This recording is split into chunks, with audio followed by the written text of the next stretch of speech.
Hi and welcome. Welcome to my monthly vlog.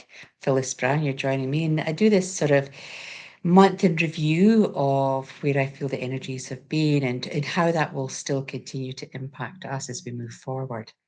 So here we are into March, and we're seeing or feeling that shift between the year of the tiger and the year of the ox. And I think people were hoping for big things. I know I was hoping for maybe an easing up of what has felt like the relentless pressure of constant change, drama, challenges, but we seem to just be rolling on and rolling on and rolling on like a stone gathering moss.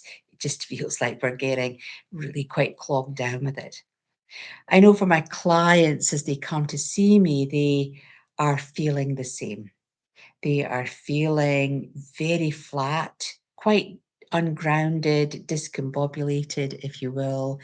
Um, they're feeling lost. They feel quite lost with so much going on in not only their own world, because we're all sort of in that change, survival mode, new ways of living and working. And then, we have this external issues going on around us. It's almost like they've lost a sense of self. They've lost their identity or they've lost their direction. And that can be one of two things where they feel really passionate about what people are campaigning against, what people are saying. And so they immerse themselves in that particular processes. And once you're in that, well, how do you get back out again? How do you come back to self? I know for myself, it's very difficult not to get emotionally involved. But one of the questions that I often get asked when I'm doing my readings is, oh, you must be really tired. And I'm not really tired. I have empathy for my clients and I can hear what they're saying, but I view it remotely. I don't actually become involved in their emotions. And that's what we call empathic sympathy, where we have empathy for people, but then we begin to merge with their drama. We're merging with what they're feeling. We're merging with their causes. And that's a noble thing, but it's an exhausting thing. And we say simple things like, oh, I know how you feel, or I understand how you feel, or I wish I could help, I wish I could do more. And all of these phrases, our energy, our empathic energy is constantly searching out there, seeking ways of connecting on a deeper level, of supporting other people. And that's, as I say, that's a noble thing or a noble sentiment. But ultimately, we have to come back to self. We have to have that ability to support ourselves. Otherwise, we begin to feel this sense of flatness, this sense of feeling lost. We're losing ourselves to other people's agendas. We are, as I say, being bombarded by global events. It's hard not to be impacted or affected by what we're seeing. And and of course we do feel for those people. We absolutely feel for those people. When we have emotions rising in us where we're feeling helpless, um, that's when we're immersing ourselves. Our empathy is really being super involved and be overly involved. And that sense of helplessness can become quite overwhelming, and it can drive people to feeling guilty, enraged, um, all sorts of other emotions coming through there that we've got to be careful that we can have these emotions, but that feeling of helplessness, that really does sap our energy. And so we can still watch these events overseas, but then we bring ourselves back to, well, how can I help? And if it is putting together a bag or a donation or sharing, on your Facebook page or your Instagrams or whatever social media you've got, the positive outcomes or how people can help, then all of that participation will make you at least feel like you're doing something, and that will help you feeling less of a failure. I think for myself, I've been really interested in um, watching myself being caught up in the dramas around me, which is not necessarily a good thing. Um, and different phone calls around different situations, moving home, let's say, getting caught up in other people's anxieties about the lack of housing, the lack of availability, the price of renting, and all of these other things. And I had to really sort of check myself or go to a lovely friend who would say, Phyllis, just hold on a minute. Is that you, or is that the real estate agent? Is that the letting agent?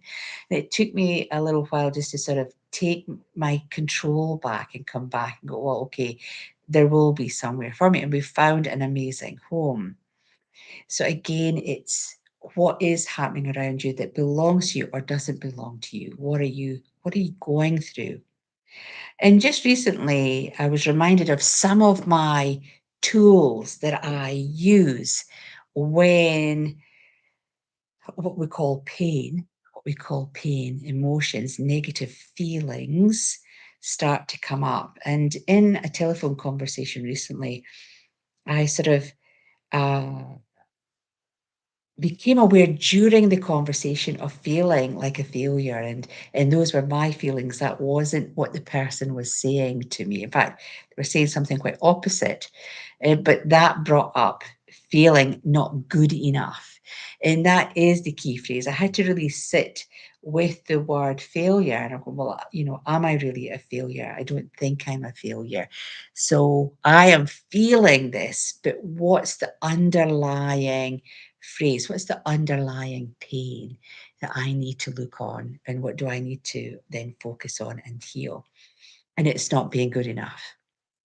It's not being good enough. And I think I've had lots of events in my life from my childhood, from oh gosh, the funniest I think is the careers teacher who told me that I was a waste of time and I was only suitable to work in a retail environment, which is wonderful because yes, I did go into retail and worked my way up through the ranks. In fact, by the time I was 21, was managing a store of $1.1 million turnover with 23 staff. So yes, she was absolutely right. I was only good enough to work in retail. I don't think that's what she actually meant though. But I am a very stubborn person. So it's just like, well, I'll show you. I'll be the best retailer I can be. And I think there's lots of little events that culminate in those deep rooted beliefs that you have of not being good enough. We have to just keep reminding ourselves. And as I disconnected from the conversation and sat down and had a coffee and had to think and reflected on, where I've um, done what my husband calls challenge accepted. He sort of does have a little giggle to himself and say, "Oh, watch that, Phyllis. It'll be challenge accepted." Off she goes. She'll show them. She'll show them. And so off I go with great determination and fortitude of proving to myself that actually I can do this and proving to other people that I can do this and I can be successful. I am successful. And I reflected on all my accolades of being, shop manager of the year, winning regional competitions, conquering my budgets and targets, having an amazing family, having a wonderful husband, living in this wonderful new home. Of course, I'm successful. Of course, I'm not that old vibration. And that's, I think, what is also happening for lots of my clients is that they're being triggered by what other people are saying. And that then is bringing up these old emotions.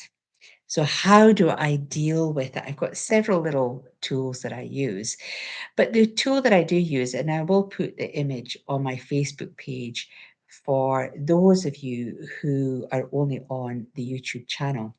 And it's called The Path to Release, and it's in my Reiki 2 manual. So all my Reiki 2 students all get this tool. And what we have to do is we have to recognize what that pain is. So for me, it was not being good enough. So what did that feel like for me? I felt less than, I felt nothing, I felt nothing. And that then becomes the bottom belief, I am nothing. So what does that feel like? So I then had to sit and really work with what that felt like. And then look at what the opponent to that is. And that is, well, actually, I am someone and I own this pain. This belongs to me. So I need to let go of that pain because it isn't who I am right now. And so you work through owning the pain, you're releasing the pain, you're recognizing who you are, and then you're in the new version of who you are.